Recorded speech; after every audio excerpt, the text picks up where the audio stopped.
নমস্কাৰ মৰমৰ ছাত্ৰ ছাত্ৰীসকল, আজি আমি আলোচনা কৰিম ক্লাছ 4 অসমীয়া লেচন নম্বৰ 12 আজৰি পৰৰ কাম। তলৰ বাক্যবোৰত শব্দবোৰ খেলি মেলিকৈ আছে, সজাই পৰাই লিখা।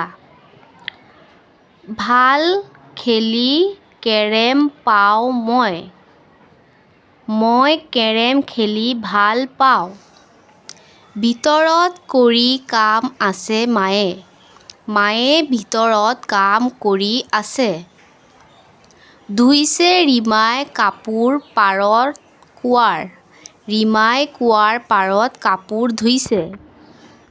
তলৰ যুক্তাক্ষৰবোৰ ভাঙি দেখুওৱা। এইটো মই তলত যুক্তাক্ষৰবোৰ ভাঙি লিখি দিছোঁ, তোমালোকে চাই ল'বা। তলৰ শব্দবোৰ ব্যৱহাৰ কৰি বাক্য সাজা।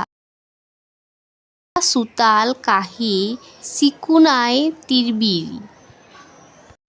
ভাল কাম কৰিলে প্ৰশংসা পোৱা যায়।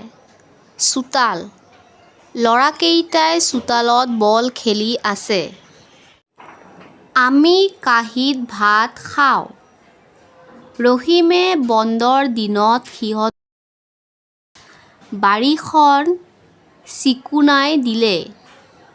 ৰাতি আকাশত তৰাবোৰে তিৰবিৰ কৰি থাকে। চন্দন আৰু প্ৰীতম কেতিয়া গাঁৱৰ ঘৰলৈ গৈছিল? চন্দন আৰু প্ৰীতম গৰমৰ বন্ধত গাঁৱৰ ঘৰলৈ গৈছিল। গাঁৱত তেওঁলোকৰ কোন আছিল? গাঁৱত তেওঁলোকৰ ককাক আছিল। তেওঁলোকে গাঁৱৰ ঘৰলৈ কিহেৰে গৈছিল?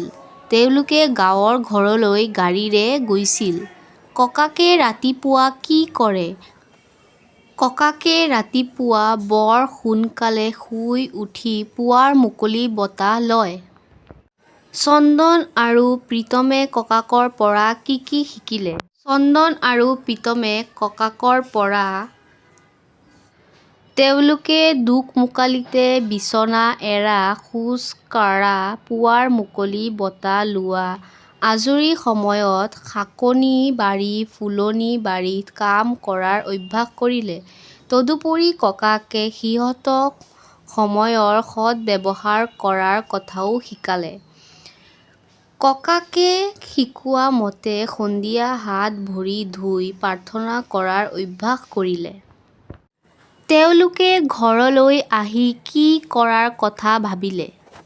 নিজৰ কাম আনক কৰিবলৈ নিদিয়ে, আজৰি সময়ত মাক-দেউতাকক সহায় কৰাৰ কথা ভাবিলে। সন্ধিয়া তেওঁলোকে ঘৰত কি কৰে? সন্ধিয়া তেওঁলোকে হাত ভৰি ধুই ঘৰত প্ৰাৰ্থনা কৰে। নিজৰ কাম নিজে কৰাটো তেওঁলোকে কাৰ পৰা শিকিলে? নিজৰ কাম নিজে কৰাটো সিহঁতে ককাকৰ পৰা শিকিলে।